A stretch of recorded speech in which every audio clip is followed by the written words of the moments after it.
Hello friends, welcome to my channel. ಇವತ್ತಿನ ವಿಡಿಯೋದಲ್ಲಿ ಕೆಡಿ movie rest ಮಾಡ್ತಾ ಇದ್ದೀನಿ. ಈ ಮೂವಿಗಾಗಿ ದುಡಿದಂತ ಎಲ್ಲ ಕಾರ್ಮಿಕರಿಗೂ ಕ್ಷಮೆ ಕೇಳ್ತಾ ಈ ವಿಡಿಯೋನ ನಾನು ಸ್ಟಾರ್ಟ್ ಮಾಡ್ತಾ ಇದ್ದೀನಿ. ಬನ್ನಿ ನಮ್ಮ ವಿಡಿಯೋನ ಸ್ಟಾರ್ಟ್ ಮಾಡೋಣ. ಈ ವಿಡಿಯೋನ ನಾನು ಹೇಳೋದಕ್ಕಿಂತ ನಮ್ಮ ದೋಸ್ತೊಬ್ರು ಅದ್ರ ರಿವ್ಯೂ ಮಾಡ್ತಾರೆ, ಕೇಳಿಸ್ಕೊಂಡ್ ಬನ್ನಿ. 1975 ಅಲ್ಲಿ ನಡೆದಿರುವಂತ ಒಂದು ಸ್ಟೋರಿ, ಅದನ್ನ ಪ್ರೇಮ್ ಸರ್ ಒಂದು ಅಂಡರ್ವೇರ್ ಸ್ಟೋರಿನ ಸೈಲೆಂಟ್ ಆಗಿ ಎತ್ಕೊಂಡ್ ಬಂದಿದ್ರೆ. ಮೇಡಮ್ ಅವರ 1975 ಅಲ್ಲಿ ನಡೆದಿರುವಂತ ಒಂದು ಸ್ಟೋರಿ, ಅದನ್ನ ಪ್ರೇಮ್ ಸರ್ ಒಂದು ಅಂಡರ್ವೇರ್ ಸ್ಟೋರಿನ ಸೈಲೆಂಟ್ ಆಗಿ ಎತ್ಕೊಂಡ್ ಬಂದಿದ್ರೆ. ಇದರಲ್ಲಿ ನಾವು ಕಥೆನ ಊಹೆ ಮಾಡಕ್ಕಾಗಲ್ಲ, ಆ ರೇಂಜ್. ನಿಜವಾಗ್ಲೂ ಈ ಮೂವಿಯ ಸ್ಟೋರಿನ ನೀವು ಪ್ರಿಡಿಕ್ಟೇ ಮಾಡಕ್ಕಾಗಲ್ಲ. ಯಾಕೆ ಅಂದ್ರೆ ಈ ಮೂವಿಲಿ ಸ್ಟೋರಿ ಅನ್ನೋದೇ ಇಲ್ಲ. ಇನ್ನೊಂದು ಹೇಳಬೇಕು ಅಂತಂದ್ರೆ ಮೇಜರ್ ನೆಗೆಟಿವ್ ಬಂದು ರವಿಚಂದ್ರನ್ ಅವರು. ಯಪ್ಪ ದೇವ್ರು, ಈ ಪಿಕ್ಚರ್ ಅಲ್ಲಿ ಅವ್ರಿಗೆ ಕೊಟ್ಟಂತ ಲುಕ್ ಆಗ್ಲಿ ಕ್ಯಾರೆಕ್ಟರ್ ಆಗ್ಲಿ ಯಾವ ಲೆವೆಲ್ ಇತ್ತು ಅಂದ್ರೆ ಪ್ರತಿಯೊಬ್ಬರಿಗೂ ಡಿಫ್ರೆಂಟ್ ಪಾತ್ರ ಕೊಟ್ಟಿದ್ರೆ. ಅವ್ರ ಎಂಟ್ರಿ ಹೆಂಗಿರುತ್ತೆ ಅಂದ್ರೆ ಕರ್ರಾಬಾಗಿದೆ, ಮತ್ತೆ ಅವ್ರಿಗೆ ಆ ಡ್ರೆಸ್ಸಿಂಗ್ ಕಾಸ್ಟ್ಯೂಮ್ ಸೂಪರ್. ಲಿಟ್ರಲಿ ನನಗಂತೂ ದೊಡ್ಡ ತಲೆನೋವೇ ಬಂದ್ಬಿಡ್ತು ಈ ಮೂವಿನ ನೋಡ್ಬೇಕಾದ್ರೆ. ಥ್ಯಾಂಕ್ ಗಾಡ್ ನಾನು ಈ ಮೂವಿನ ಥಿಯೇಟರ್ ಅಲ್ಲಿ ನೋಡ್ಲಿಲ್ಲ. Zee5ಗೆ ಬಂದಾದ್ಮೇಲೆ OTT ನೋಡಿದೆ. ನನಗೆ ಹಿಂಗಾಗಿದೆ ಅಂದ್ರೆ ಪಾಪ ಇದನ್ನೆಲ್ಲ ಥಿಯೇಟರ್ ಅಲ್ಲಿ ನೋಡಿರೋ ಜನರ ಕತೆ ಇನ್ ಹಿಂಗಾಗಿರುತ್ತೋ ಏನೋ. And coming to the point, ಈ ಮೂವಿಯ ನರೇಶನ್ ಬಂದು ಹೇಳ್ತಾ ಇರೋದು ನಮ್ಮ ರವಿಶಂಕರ್ ಅವರು. ನಮ್ಮೆಲ್ರಿಗೂ ಚೆನ್ನಾಗಿ ಗೊತ್ತು ರವಿಶಂಕರ್ ಅವರು ಎಂತ ಒಬ್ಬ ಟ್ಯಾಲೆಂಟೆಡ್ ಆಕ್ಟರ್ ಅಂಡ್ ಎಂತ ಒಬ್ಬ ಗ್ರೇಟ್ ಆಕ್ಟರ್ ಅಂತ ಆಕ್ಟರ್ನ ಜೊತೆಗಿಟ್ಕೊಂಡು ಈ ತರ ಒಂದು ಕ್ರಿಂಜ್ ಮೂವಿ ಮಾಡಿರೋದು ಮೊದಲನೇದಾಗಿ ಬೇಜಾರಾಗ್ತಾರಂತಹ ಸಂಗತಿ. ಅಂಡ್ ಇದ್ರ ಮೂವಿಯ ಹೀರೋಯಿನ್ ಅಂತೂ ಯಪ್ಪ, ಅವ್ರೇನ್ ಡೈಲಾಗ್ ಹೇಳಿದಾರೆ ಏನ್ ಹೇಳಿದಾರೆ, ನಿಜವಾಗ್ಲೂ ಅವ್ರ ಸೀನ್ ಬಂದಾಗ್ಲೆಲ್ಲ ಕಿವಿ ನೋವಾಗಕ್ ಸ್ಟಾರ್ಟ್ ಆಗೋಯ್ತು. ನಿಜ ಹೇಳ್ಬೇಕು ಅಂದ್ರೆ ಈ ಮೂವಿಯ ಫಸ್ಟ್ ಹಾಫ್ ಅಂತ ಏನಿದೆ, it is literally waste. KVN ಅಂತ ಒಂದು ದೊಡ್ಡ ಪ್ರೊಡಕ್ಷನ್ ಹೌಸ್ ಇಂದ ಪ್ರೇಮ್ ಅನ್ನೋ ಒಬ್ಬ ಒಳ್ಳೆಯ ದೊಡ್ಡ ಡೈರೆಕ್ಟರ್ ಇಂದ ಯಾರು ಕೂಡ ಇಂಥ ಒಂದು ವರ್ಸ್ಟ್ ಫಿಲಮ್ ನ ಎಕ್ಸ್ಪೆಕ್ಟ್ ಮಾಡಿರ್ಲಿಲ್ಲ. ಕಂಪೇರ್ ಮಾಡಿದ್ರೆ ಪ್ರೀವಿಯಸ್ಲಿ ಬಂದಂತ ದಿ ವಿಲನ್, ಏಕಲವ್ಯನೇ ಇದಕ್ಕಿಂತ ಎಷ್ಟೋ ವಾಸಿ ಅಂತ ನನಗೆ ಅನ್ನಿಸ್ಬಿಡ್ತು. ಯಾಕೆಂದ್ರೆ ಈ ಮೂವಿ ಕೊಟ್ಟಂತ ಎಫೆಕ್ಟ್ ಅಂತದ್ದು. ಇನ್ನು ಸ್ಟೋರಿ ವೈಸ್ ಬಂದ್ರೆ ಈ ಮೂವಿಯ ಹೀರೋ ಆದಂತಹ ಕಾಳಿದಾಸ ಅಲಿಯಾಸ್ KD ಒಬ್ಬ ಅನ್ಎಜುಕೇಟೆಡ್ ಅಂಡ್ ಇನ್ನೋಸೆಂಟ್ ಫೆಲೋ. ಅವರ ಮನೆಯಲ್ಲಿ ಅವನು, ಅವನಣ್ಣ ಮತ್ತೆ ಅವನಿಗೆ ಇರುವಂತ ಒಬ್ಳು ಅಕ್ಕ ಮತ್ತೆ ತಂಗಿ, 4 ಜನ ಇರುವಂತ ಒಂದು ಕುಟುಂಬ. ಇಷ್ಟು ಜನದಲ್ಲಿ ಓದ್ದೇ ಇರೋನು ಅಂತಂದ್ರೆ ಅದು ನಮ್ ಕಾಳಿ. ಅದಕ್ಕೇನೆ ಅವ್ರ ಅಣ್ಣಂಗೆ ಅವನನ್ನ ಕಂಡ್ರೆ ಇಷ್ಟ ಆಗ್ತಾ ಇರಲ್ಲ.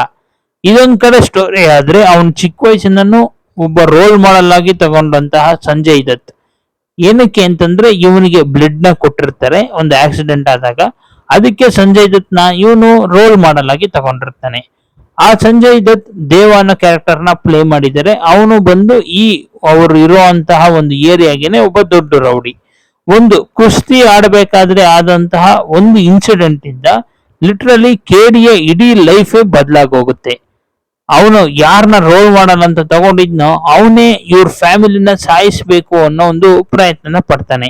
ಇಷ್ಟು ಪ್ರಯತ್ನಗಳ ಮಧ್ಯೆ ನಮ್ಮ KD ಅವನ್ ಫ್ಯಾಮಿಲಿನ ಉಳಿಸ್ಕೊಂಡ, ಅವ್ರ ಅಣ್ಣನ ಪ್ರೀತಿನ ಸಂಪಾದನೆ ಮಾಡದ ಅನ್ನೋದೇ ಒಂದು ಸ್ಟೋರಿ. ಇಂಥ ಒಳ್ಳೆ ಸ್ಟೋರಿ ಲೈನ್ ನ ಇಟ್ಕೊಂಡು ಅದರ ಎಕ್ಸಿಕ್ಯೂಷನ್ ನ ತುಂಬಾ ವರ್ಸ್ಟ್ ಆಗಿ ಮಾಡಿದ್ದಾರೆ. ಈ ಮೂವಿಯ ಫಸ್ಟ್ ಹಾಫ್ ಮುಗಿಸೋ ಅಷ್ಟರಲ್ಲೇನೆ ತುಂಬಾನೇ ಒಂಥರ ನನಗೆ ಸುಸ್ತಾಗೋ ತರ ಆಗೋಗಿತ್ತು. ಅಂಡ್ ತುಂಬಾ ಸಲ ಸ್ಕಿಪ್ ಕೂಡ ಮಾಡಿದೆ ನಾನು. ಏನೋ OTT ಬಂತು, ಅದಕ್ಕೆ ಸ್ಕಿಪ್ ಮಾಡೋ ಆಪ್ಷನ್ ಇತ್ತು, ಮಾಡಿದ್ವಿ. ಇನ್ನು ಥಿಯೇಟರ್ ನೋಡಿರೋರು ಹಿಂಗ್ ಸಹಿಸ್ಕೊಂಡಿದ್ದಾರೋ ಏನೋ.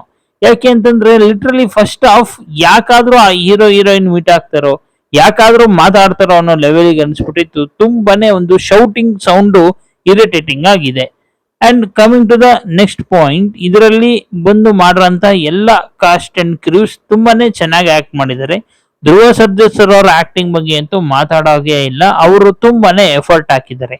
ಯಾರು ಎಷ್ಟೇ ಎಫರ್ಟ್ ಹಾಕಿದ್ರು ಏನಂತೆ, ಸಿನಿಮಾ ರಿಸಲ್ಟ್ ಮಾತ್ರನೇ ಡಿಪೆಂಡ್ ಆಗೋದು. ನಿಜ ಹೇಳಬೇಕು ಅಂದ್ರೆ ಧ್ರುವ ಸರ್ಜಾ ಅವರು ಹಾಕಿರುವಂತ ಎಲ್ಲಾ ಎಫರ್ಟ್ಸ್ ಈ ಮೂವಿಲಿ ವೇಸ್ಟ್ ಆಗೋಗಿದೆ. ಅದ್ಯಾಕೋ ಗೊತ್ತಿಲ್ಲ, ಆಫ್ಟರ್ ಮಾರ್ಟಿನ್ ಧ್ರುವ ಸರ್ಜಾ ಅವರು ತಗೊಂಡಿರುವಂತ ಯಾವ ಮೂವಿ ಕೂಡ ಅಷ್ಟಾಗಿ ವರ್ಕ್ ಆಗ್ತಿಲ್ಲ. ಬ್ಯಾಕ್ ಟು ಬ್ಯಾಕ್ ಫ್ಲಾಪ್ ಆಗ್ತಾನೆ ಇದೆ. ಇಷ್ಟೆಲ್ಲ ಇದ್ರೂ ಕೂಡ ರಿಲೀಸ್ಗೆ ಮುಂಚೆ ಅವರು ಕೊಟ್ಟಂತ ಹೈಪ್ ಕೂಡ ಈ ಮೂವಿ ಫ್ಲಾಪ್ ಆಗೋದಕ್ಕೆ ಒಂದು ರೀಸನ್. ಹಾಗಾದ್ರೆ ನೀವು ಹೇಳ್ಬೋದು, ನೀನೇನು ದೊಡ್ಡ ಡೈರೆಕ್ಟರ್ ತರ ಮಾತಾಡ್ತಿದ್ಯಾ, ನಿನ್ ಕೈಲಿ ಒಂದ್ ಒಳ್ಳೆ ಫಿಲಂ ತೆಗಿಯಕ್ ಆಗತ್ತಾ ಅಂತ. ನಾನು ನಿಮ್ಮೆಲ್ರಿಗೂ ಒಂದು ಮಾತು ಹೇಳೋದಕ್ಕೆ ಇಷ್ಟಪಡ್ತೀನಿ. ಅಡಿಗೆ ಮಾಡಕ್ಕೆ ಎಲ್ಲರಿಗೂ ಬರಲ್ಲ, ಆದ್ರೆ ಅಡಿಗೆ ಹೇಗ್ ಆಗಿದೆ ಅಂತ ಯಾರು ಬೇಕಾದ್ರೂ ಜಡ್ಜ್ ಮಾಡಬಹುದು. ಅದೇ ತರನೇ ಒಂದೊಳ್ಳೆ ಸಿನಿಮಾ ಹೇಗ್ ಮಾಡೋದು ಅಂತ ನನಗೆ ಗೊತ್ತಿಲ್ಲದೆ ಇರಬಹುದು, ಆದ್ರೆ ಒಂದೊಳ್ಳೆ ಸಿನಿಮಾದಲ್ಲಿ ಏನೇನ್ ಇರಬಾರ್ದು ಅಂತ ನನಗೆ ಚೆನ್ನಾಗಿ ಗೊತ್ತು.